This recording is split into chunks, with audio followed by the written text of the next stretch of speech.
Hello, good morning. It's February 24 and 8:53 na. I have class at 9 o'clock.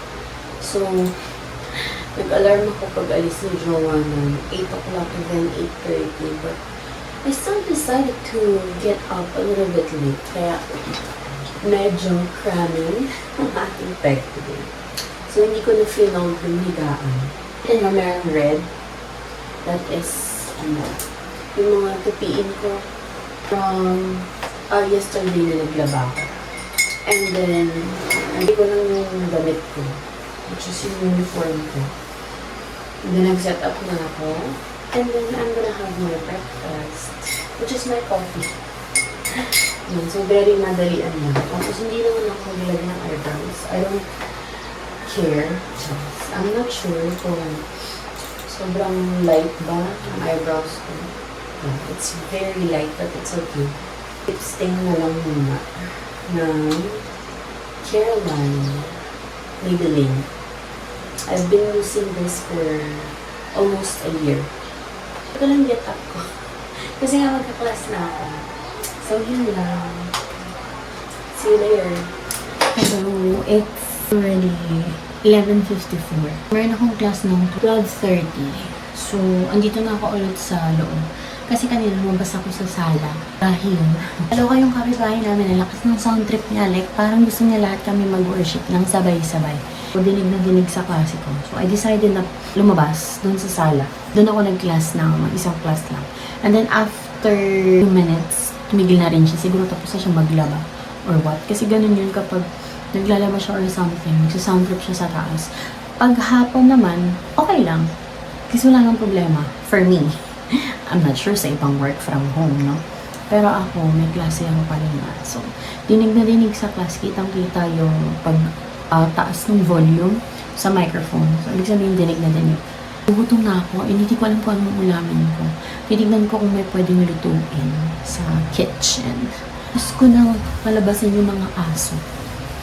Ang paihiin. Isip na lang ako anong ulam niya. Kasi hindi ko alam. Ang hirap. Parang nang wala akong ulam basta silang meron.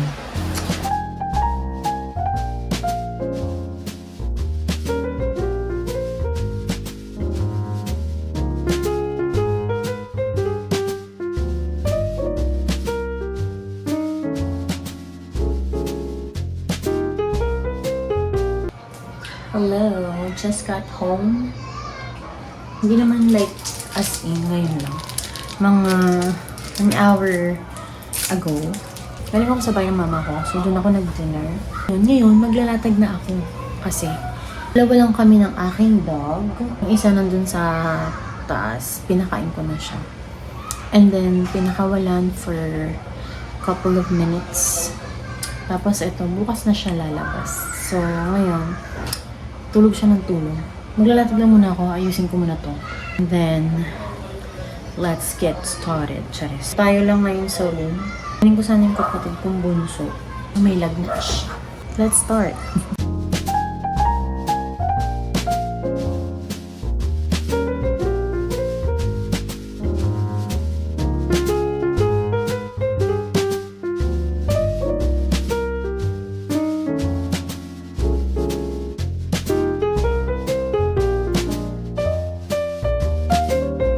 Hello! So, in-edit ko na yung vlog today, which is Feb 24. Actually, yesterday, kasi 12:45 na. Maikli lang naman yung videos. Hindi ko na in-edit yung mga past videos o mga nakaraang araw. Hindi ko na siya in-insert kasi medyo mahaba na siya. So, from nawalan ng wifi to nawalan ng kuryente sila marami na nangyari, guys. In-edit ko na to para meron akong video na tapos. Like, meron akong outro, ganun. So, ayun lang. Wala nga pala ngayon si Jowa. So, ako lang tsaka yung aming alaga. And yung isa ay tulog na. And galing ako kanina kay la mama. Doon ako kumain kasi wala nga si Jowa dito. So, doon ako nag-dinner. And then, yun, inaantok na ako. So, natapos ko rin naman yung mga gawain ko kanina. Actually, konting story time. Medyo tinakad ako mag-record the past few days kasi yung laptop ko nag-automatic update siya or nagma-malfunction siya kapag hindi siya na-update agad. So, medyo nahirapan ako sa pag-connect and pag-import ng videos, ganun. Tapos, nasira naman yung charger ko, which is yung connector ko sa laptop, tsaka sa phone. So, parang nawala na naman ako sa focus. Sabi ko, shit, hindi na ako siguro magre-record kasi parang ayaw ng tadhana. Charis. But then again, ayun, okay na siya. So, ngayon, nakapag-edit na ako ulit, nakapag-import na ako ng videos. And, ayan lang. So, thank you so much for watching my memories, my videos. And I hope to see you again sa next video. Bye!